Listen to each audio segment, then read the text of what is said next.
Hello friends, welcome back to all in the second part of absorption and marginal costing. I hope आपने इसकी first class जो basics की हमने अभी record की थी वो आपने देख ली होगी, ठीक है, जिसमें हमने एब्जॉर्प्शन और मार्जिनल कॉस्टिंग का एक फॉर्मेट समझा था कि दोनों में डिफरेंस क्या होता है। अब हम उसको क्वेश्चंस के साथ और अच्छे से अप्लाई करेंगे, ठीक है। तो इस वीडियो में हम क्वेश्चन नंबर 1 उठाएंगे अपना। देखिए क्वेश्चन नंबर 1 एकदम अच्छे से करेंगे, ठीक है। आइए पहले क्वेश्चन को अच्छे से रीड करते हैं। क्वेश्चन क्या बोलता है हमारा। आई होप आपको क्वेश्चंस अच्छे से विजिबल है, ठीक है जी। तो देखिए क्या बोलता है question number 1। XYZ limited supplies you the following data, ठीक है। एक कंपनी ने अपना कुछ डाटा दिया हुआ है एट द ईयर एंडेड 31 दिसंबर 2011, ठीक है। 2011 का डेटा दिया हुआ है। उसकी प्रोडक्शन यूनिट्स दी हुई है उन्होंने 1100। उनकी प्रोडक्शन यूनिट्स कितनी है 1100 एंड सेल्स दी हुई है 1000 यूनिट्स की। तो इससे हमें पता लग रहा है जो हमारी क्लोजिंग स्टॉक की यूनिट्स है वो कितनी है 100 यूनिट्स, ठीक है। तो यहाँ से पता लग रहा है हमारी 100 यूनिट्स किस चीज़ की, क्लोजिंग स्टॉक की, ठीक है। इन्होंने यहाँ पर क्लियर बता दिया there was no opening stock, कि ओपनिंग स्टॉक का कोई डेटा ही गिवन नहीं है और ना कोई ओपनिंग स्टॉक है, ठीक है। फिर उन्होंने क्वेश्चन में आगे क्या इन्फॉर्मेशन दी है, हमें आगे देखते हैं क्वेश्चन में क्या इन्फॉर्मेशन है, ठीक है। बोलता है variable manufacturing cost per unit, जो variable manufacturing cost per unit है कितनी है ₹7, ओके।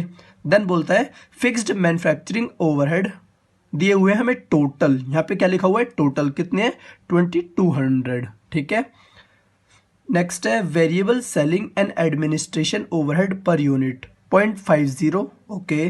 फिर बोलता है fix selling and administrative overhead, ये टोटल में दिए हुए हैं हमारे पास 400। नेक्स्ट बोलता है सेलिंग प्राइस पर यूनिट, हमें सेलिंग प्राइस पर यूनिट दे दिया ₹15, ठीक है। फिर क्वेश्चन में हमसे मांगा क्या क्या गया हुआ है, देखिए बोला है फर्स्ट क्वेश्चन नंबर 1 के ए पार्ट में income statement under variable costing. Variable costing means I hope आप सभी को पता होगा मार्जिनल कॉस्टिंग की बात कर रहा है, ठीक है। एंड बी पार्ट में क्या मांग रहा है income statement under absorption costing, ठीक है। एंड सी पार्ट में explain the difference in profits, profit okay under variable and absorption costing, ठीक है। जो हमारे एब्जॉर्प्शन, आपको पता है एब्जॉर्प्शन और उन दोनों के जो प्रॉफिट्स में डिफरेंस आता है वो किस वजह से आता है, उसकी क्या मांग रहा है एक्सप्लेनेशन, ठीक है। अगर कोई है तो ठीक है, ये हमें क्वेश्चंस करते समय पता लग जाएगी, ओके। इसको देखते हैं, चलिए इसको सॉल्व करते हैं। फ्रेंड्स आप इस क्वेश्चन का स्क्रीनशॉट ले सकते हो क्योंकि मुझे ये पेज यहाँ पर साइड करना पड़ेगा जिससे आपको क्वेश्चंस नहीं दिखेगा, ओके। बट मैंने आपको इसलिए क्वेश्चंस अच्छे से रीड करा दिया है। चलिए तो अब स्टार्ट करते हैं क्वेश्चन को सॉल्व करना। सबसे पहले क्वेश्चन में जो मैं क्या करता हूँ, मैं हमेशा सबसे पहले क्या बनाता हूँ एब्जॉर्प्शन कॉस्टिंग बनाता हूँ, देन उसके बाद मार्जिनल कॉस्टिंग बनाता हूँ, ठीक है। तो सबसे पहले स्टार्ट करेंगे मार्जिनल कॉस्टिंग से। तो लिखेंगे यहाँ पर क्वेश्चन नंबर 1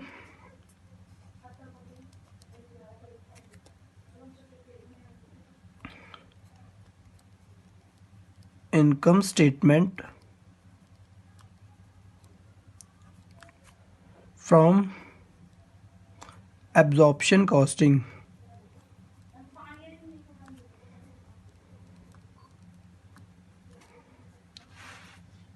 ठीक है। यहाँ पे स्टार्ट करेंगे हम एब्जॉर्प्शन कॉस्टिंग से।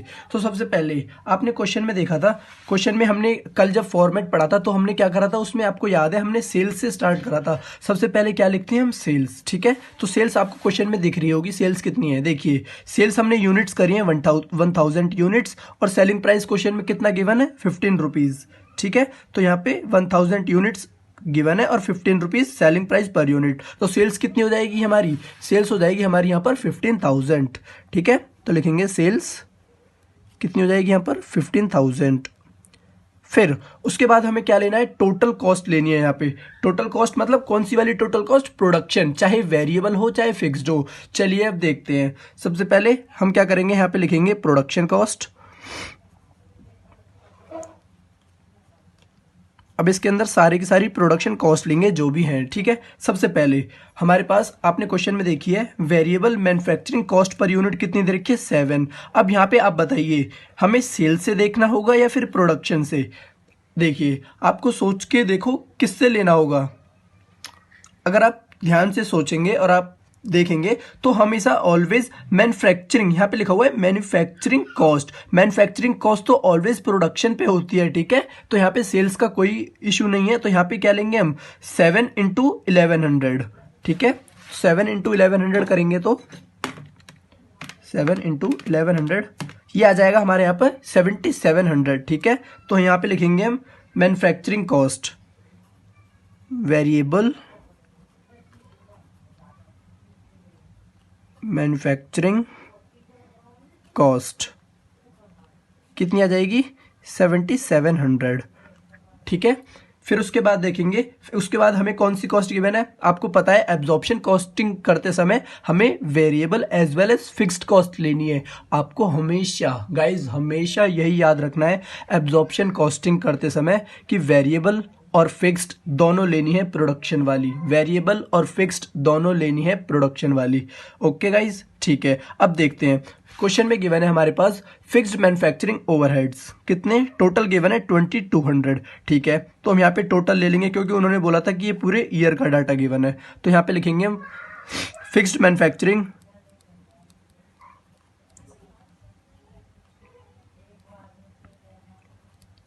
मैन्युफैक्चरिंग ओवरहेड कितने गिवन है 2200, ठीक है।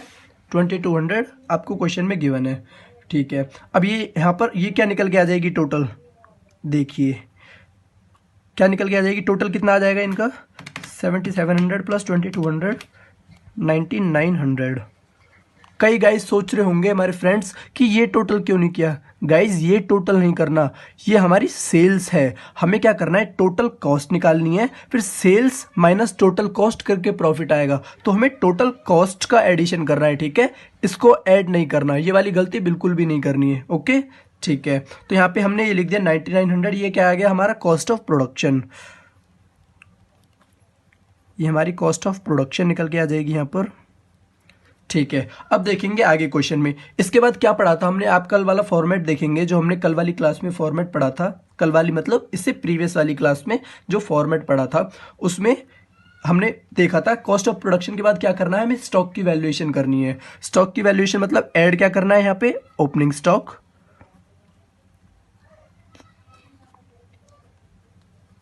ठीक है। अगर आपने क्वेश्चंस पढ़ा था, आई होप आपने क्वेश्चन बहुत ध्यान से पढ़ा होगा, आपने क्वेश्चंस में देखा होगा ओपनिंग स्टॉक हमारे पास क्या है नील, ओपनिंग स्टॉक है ही नहीं, तो यहाँ पे हम ओपनिंग स्टॉक के यहाँ पे क्या लगा देंगे एकदम स्लैश, ठीक है। अब लेस क्या कर देंगे क्लोजिंग स्टॉक,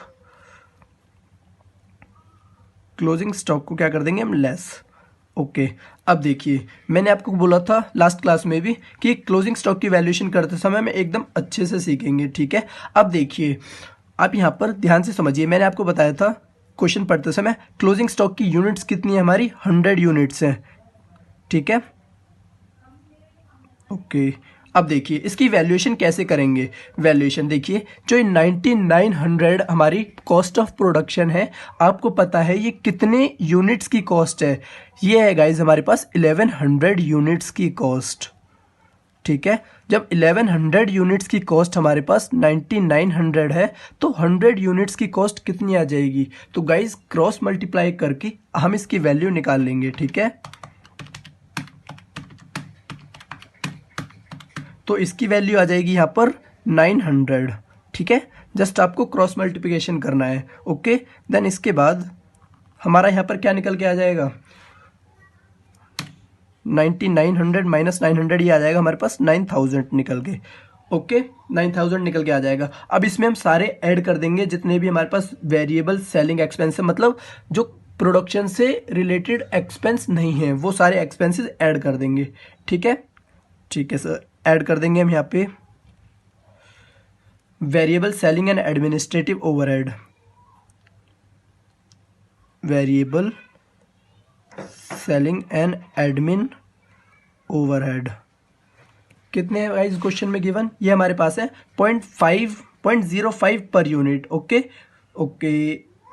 और प्रोडक्शन यूनिट्स फिर से 1100 इंटू 0.5, ठीक है, ये आ जाएगा हमारे पास, सॉरी इट्स माय मिस्टेक, 0.5 ये है वेरिएबल सेलिंग, प्रोडक्शन नहीं सेलिंग एंड एडमिनिस्ट्रेटिव, तो इसको सेलिंग से मल्टीप्लाई करेंगे 0.5 इंटू 1000 500, ठीक है। सेकंड, फिक्स्ड सेलिंग एक्सपेंस दे रखे हैं, अगेन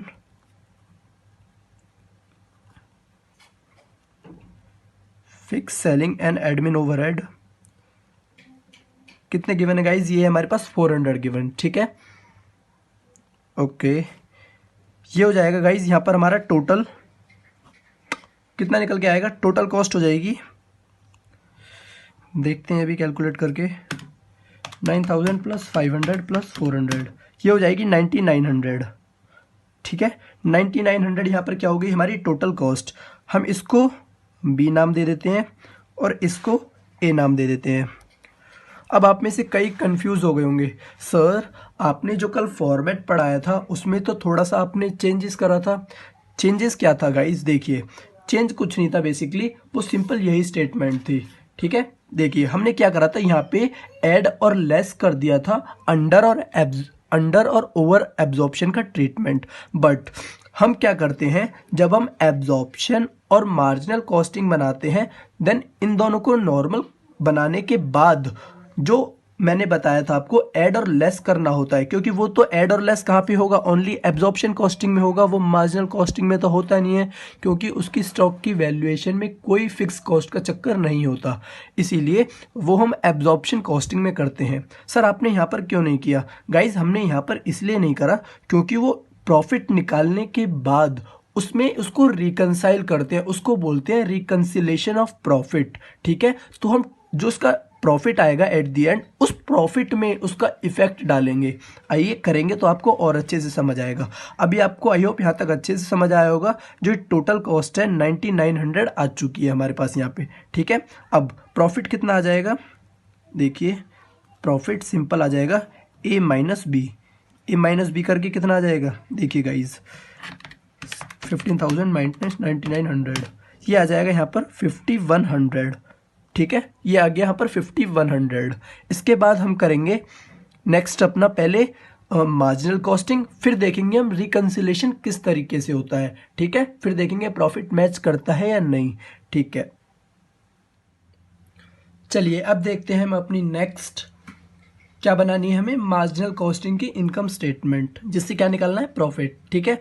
तो यहाँ पे लिखेंगे सबसे पहले हम income statement of marginal costing,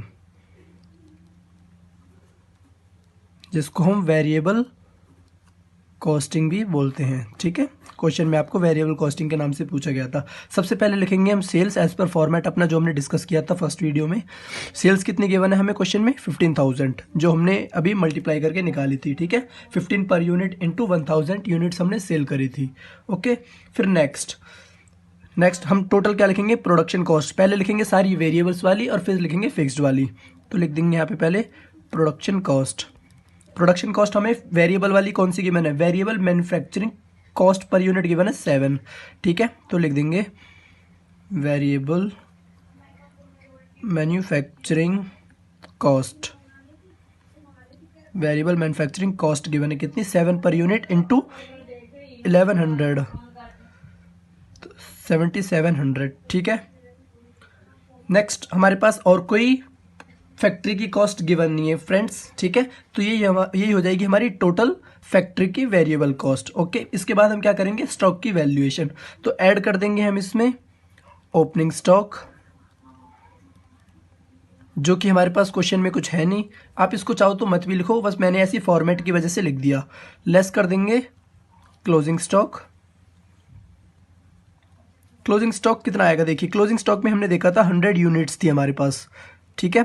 अब 100 यूनिट्स, और जो ये वाली कॉस्ट है ये हमारी 1100 यूनिट्स की कॉस्ट है, तो 100 यूनिट्स की कॉस्ट आ जाएगी 700, ठीक है। अब इसको माइनस करने के बाद आपके पास ये कॉस्ट आ जाएगी 7000, ठीक है। अब हम इसमें ऐड कर देंगे जो फैक्ट्री से अलग हमारी वेरिएबल खर्चे हैं, ऐड वेरिएबल सेलिंग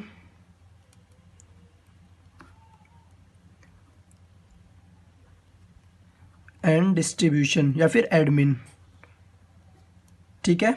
कितने हैं, 0.50 पर यूनिट है, तो हमारे पास सेल्स की यूनिट कितनी है 1000, तो 1000 इंटू 0.5 ये आ जाएगा हमारे पास 500, ठीक है। अब यहाँ पर हमारे पास टोटल वेरिएबल कॉस्ट आ जाएगी फ्रेंड्स 7500। यहाँ लिख देंगे इसको टोटल वेरिएबल कॉस्ट, ठीक है। टोटल वेरिएबल कॉस्ट कितनी आ गई हमारे पास यहाँ पर 7500। ओके, अब हमने देखा था कंट्रीब्यूशन। कंट्रीब्यूशन कैसे आता है, sales minus total variable cost, ठीक है। ये इसको ऐसे बोल सकते हैं A minus B, A minus B करके आंसर कितना आ जाएगा 7500 ही आ जाएगा हमारा कंट्रीब्यूशन। अब कंट्रीब्यूशन में से फिक्स कॉस्ट माइनस कर देंगे, हमारा क्या आ जाएगा प्रॉफिट। तो कंट्रीब्यूशन लेस क्या कर देंगे फिक्स्ड कॉस्ट, ठीक है। यहाँ पर फिक्स कॉस्ट लेस कर देंगे। फिक्स कॉस्ट कितनी गिवन है हमारे पास क्वेश्चन में, एक क्वेश्चन में गिवन है फिक्स कॉस्ट हमारी 2200 और एक गिवन है 400, ठीक है। मैं आपको दोनों दिखा देता हूँ। एक है हमारे पास ये वाली फिक्स्ड मैन्युफैक्चरिंग ओवरहेड टोटल में 2200 और fix selling and administrative overhead 400। ये मैंने ऐसे ही डायरेक्ट लिख दिए, ठीक है। दोनों आप इनको अलग से इनका नाम लिख के लिखिए डायरेक्ट।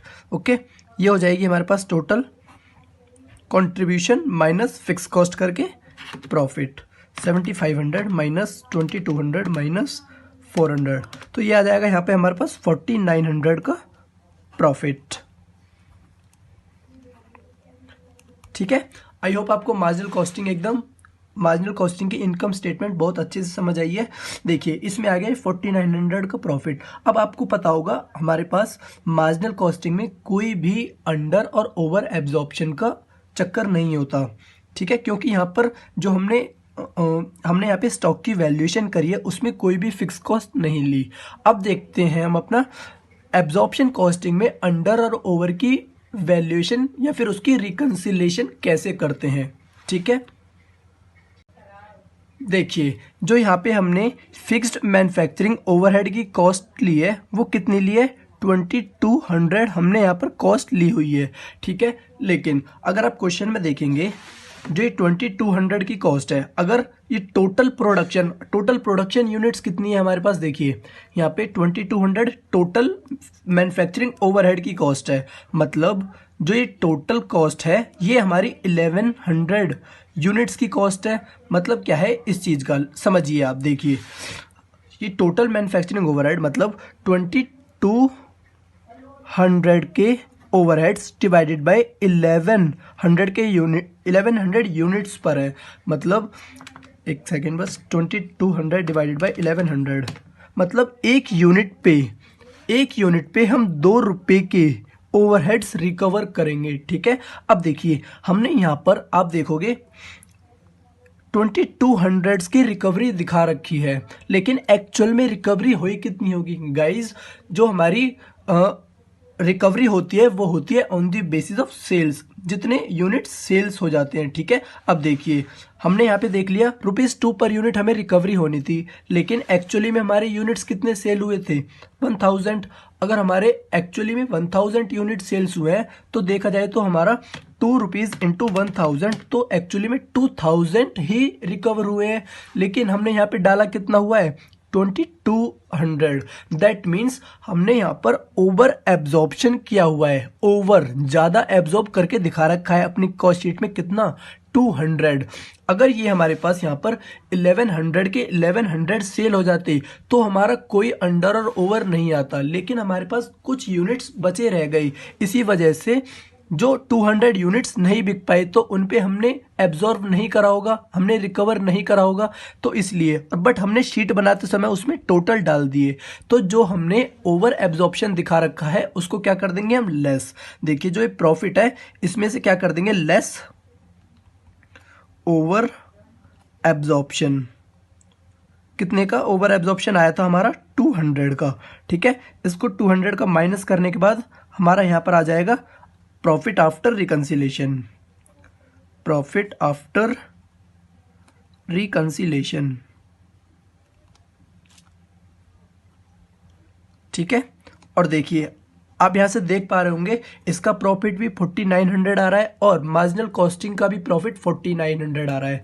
आई होप आपको ये पूरी कॉस्ट शीट नहीं, इनकम स्टेटमेंट आपको समझ आई है अच्छे से, एब्जॉर्प्शन की भी और मार्जिन की भी, और आपको ये भी पता लग गया होगा कि सारा जो भी मतलब डिफरेंस है वो इसी की वजह से आता है। आई होप आपको ये वाली चीज़ समझ आई होगी। एक बार मैं अच्छे से थोड़ा रिवाइज करा देता हूँ क्या है। देखिए, जो हमने ये वाली कॉस्ट दे रखी है 2200, ये दे रखी है हमें 1100 यूनिट्स की कॉस्ट, और देखिए हमने यहाँ पर क्या डाल दी, पूरी की पूरी 2200 डाल दी। लेकिन जो हमारी ये रिकवर होती है, ये होती है on the basis of sales unit. जब हमारे पास यूनिट्स बिकेंगी तभी तो पैसा आएगा।